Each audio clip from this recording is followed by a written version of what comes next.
오늘 부동산 이야기는 아니고요. 네. 일반적으로 이제 우리가 소송할 때, 좀 꿀팁이라고 할 수 있는 부분인데, 일반인들은 소송을 많이 안 하다 보니까. 그렇죠. 네, 저희 이제 직업인처럼, 소송을 잘 모르다 보니까, 이거 소송할 때 어떻게 해야 돼? 라고 하는 궁금한 부분들이 있을 텐데.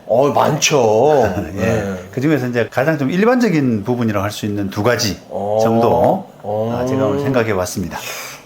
그럼 이 부동산뿐만 아니라 다른 것도 소송에 필요한 건가요? 그렇죠. 일반적인 이야기라고 할 수 있는데요. 이제 첫 번째는 네. 우리가 청구 금액을 정하는 거예요. 청구 금액이라. 네, 상대방한테 이제 얼마를 달라고 그럴까 할 때 뭔가 손해배상 같은 거라도. 예, 그렇죠. 뭔가 청구할 때 이제 범위를 어느 정도로 할까 이런 걸 이제 고민스러울 때가 많아요. 그렇죠. 네. 제가 실제로 입은 피해는 1,000만 원인데 네. 또 이게 뭐 시간도 걸리고 뭐 또 늘어날 수도 있잖아요. 이게. 그렇습니다. 네. 네. 그거 얼마를 네. 해야 되는 건가요? 그러니까 뭐 예를 들어서 이제 우리가 뭐 어떤 세를 어떤 건물에 세를 들어가 있는데 네. 그 건물에 이제 물이 새서 내 영업하고 있는 상품들이 물에 젖었다.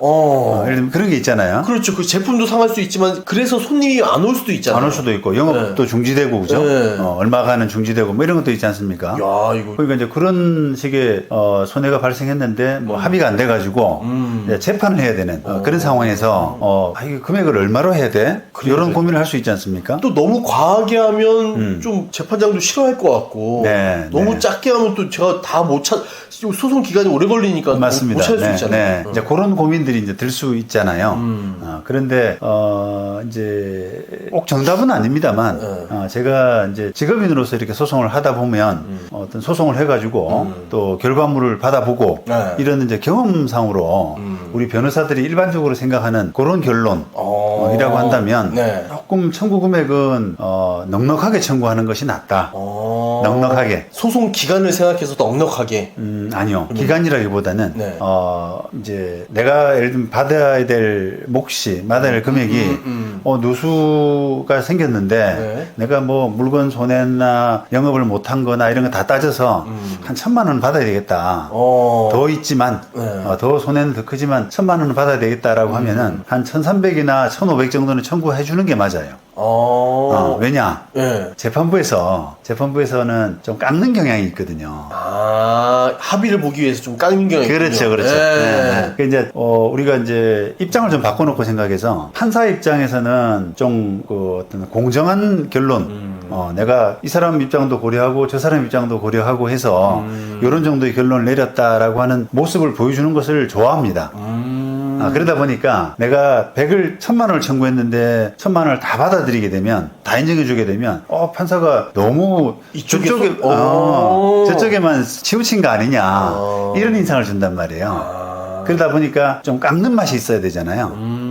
그래서 한 1,000만 원 받을 생각을 갖고 있다면 조금 더 한 20-30%는 정도 더 청구해가지고 물론 이제 택도 아닌 금액을 청구하는 것은 안 되죠. 2,000만 원, 3,000만 원 청구하면 안 되나요? 아니요, 이제 그 액수의 문제라기보다는 네. 전혀 가능성이 없는 거.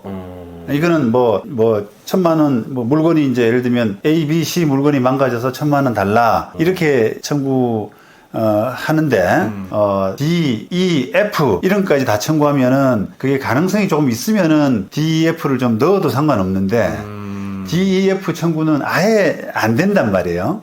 누가 보더라도 그냥 여기 막 식탁 뭐 이런 건 다 괜찮은데 이거까지 네. 다 물어달라. 그렇죠.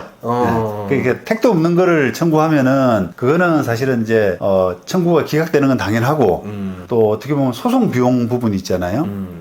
이제 우리가 소송 비용을 결과에 따라서 이제 원고든 피고든 부담을 해야 되는데 보통은 청구한 금액에서 몇 %가 받아들여졌냐에 따라서 소송 비용 분담을 하거든요.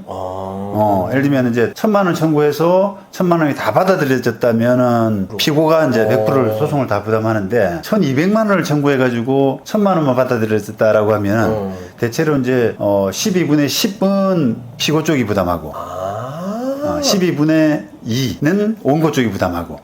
저 처음 알았네요. 이게 그래요? 또 금액에 따라서 이 퍼센트가 달라지는 거군요. 대체로 그렇습니다. 대체로. 금액이 중요하네요. 그렇죠. 그래서 소송 비용을 나중에 분담해야 된다라는 그런 점을 생각한다면 너무 택도 없는 청구는 안 돼요. 아, 2천만 원 청구했는데 800만 원만 인정해줬으면 네. 20분에 12는 돼야 되겠네요. 그렇죠. 원고 부담해야 되는 거죠. 아, 이거 너무 많이 쓰면 안 되구나. 그렇죠. 예. 아, 조절이 필요하군요. 그렇습니다. 예. 그런데 이제 아까 말씀드린 것처럼 어쨌든 좀 애매모호할 수 있는 부분, 이 부분은 조금 넣어가지고 어떻게 버리는 카드라 그러잖아요, 우리가. 그런 카드로 해서 판사한테 요건 안 받아들이고 요것만 받아들였다. 그런 모양새가 좀 될 수 있도록 하는 것이 전략적인 차원에서 필요하다. 그게 이제 소송 비용을 조금은 손해 보지만 그래도 이제 소송 비용보다는 인정된 금액이 크거든요, 그게. 그렇죠. 그러다 보니까 이제 뭐 수십 년간 이제 소송 경험상 볼 때는 그런 약간의 그 플러스 20, 30% 정도 좀 얹어서 징역해. 그렇게 청구하는 것이 좋다. 그런 게 또 팁이군요. 네, 그게 이제 첫 번째 팁이고요. 예. 두 번째는 이제 시기적으로 뭔가 청구할 부분이 있다 그러면 시기적으로 너무 늦지 않게 하는 게 좋아요. 늦지 않게. 늦지 않게라는 게 어느 정도입니까? 뭐 사건마다 다른데 어떤 경우는 예를 들면 이제 뭐 돈을 빌려줬다고 하죠. 돈을 빌려줬는데 차용증을 딱 받았어요. 그래서 언제 얼마를 빌려주고 언제 갚겠다. 뭐 이자도 뭐 얼마 주겠다. 하겠다. 이런 식의 증거가 딱 명백한 게 있으면 요런 명확한 사건들은 조금 늦어도 상관없습니다. 그런데 딱 물증이 다 있다. 그런데 조금 애매모호한 관계가 있잖아요. 통장 거래는 있고 맞습니다. 통화 녹음은 있는데 친구라든지 여자친구라든지 네, 차용증은 안 쓰잖아요. 차용증 그렇죠. 그러니까 오고 간 돈은 있는데 그게 나중에 시간이 흘러서 보면은 이게 빌려준 돈인지 그냥 준 돈인지 뭐 아니면 빌린 걸 갚은 건지 이런 것들이 헷갈릴 때가 있지 않습니까? 그렇죠. 근데 서로 이제 친한 관계에서는 그게 논란이 되거든요. 그러다 보니까 이제 그런 식의 이제 증거가 좀 분명하지 않은 것들은 되도록이면 소송을 하려 그러면 빨리 하는 게 좋습니다. 괜히 3개월 있다 갚을게 뭐 이렇게 믿고 계속 미루지 말고. 그렇죠. 그러니까 너무 이게 미뤄지면 그동안에 빌려준 게 아닌 것 같은데 그동안 빌려줬으면 왜 그럼 소송을 진작 안 했어? 이런 오해가 된단 말이에요. 그러니까 다른 거 이렇게 다르게 말을 바꿀 수가 있다는 거죠. 그렇죠. 늦게 했다는 거는 네가 참을 수 있었다는 거는 그렇죠. 안 받는 관계 아니냐 원래부터. 그냥 준 거 아니냐. 근데 이제 뭔가 네가 사이가 안 좋아지고 하니까 마음을 변심해가지고 안 빌려줬는데 빌려줬다라고 이렇게 이제 억지 쓰는 이런 구조로 비칠 수가 있거든요. 그러겠네요, 진짜. 그래서 조금 이제 아무래도 시간이 그 어떤 받아야 될 상황에서 시간이 점점 멀어질수록 불리하다. 불리하다. 증거 관계에서 불리하다. 여기 이제 두 번째 팁입니다.